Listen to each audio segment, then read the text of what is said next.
Hey everybody, in this video I'm gonna be showing you guys how to use Temu credit balance to pay. So without any further ado, let's get started with today's video. The first step is to access your Temu account. So sign in into your Temu account on their official website or through their mobile app. Ensure that you have a Temu credit balance available in your account. The following step is to add items to your cart.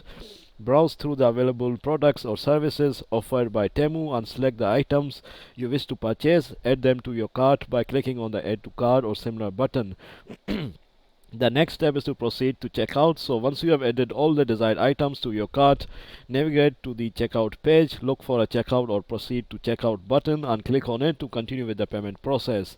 The fourth step is to select Temu credit as the payment method. So on the payment page you should see a list of available payment methods. Look for the option to use your Temu credit balance for the payment. This option may be labeled as pay with Temu credit or use credit balance or something similar of this kind. Select this payment method. The last step is to complete the purchase. So after selecting the Temu credit payment option, review your order details and ensure that everything is accurate. So if everything looks correct, follow the prompts to complete the purchase. Your Temu credit balance will be applied to the total amount due and any remaining balance if applicable, and it can be paid through other accepted payment methods as well. So this is how you do it, guys. Thanks for watching and I'll see you in the next video very soon. Peace.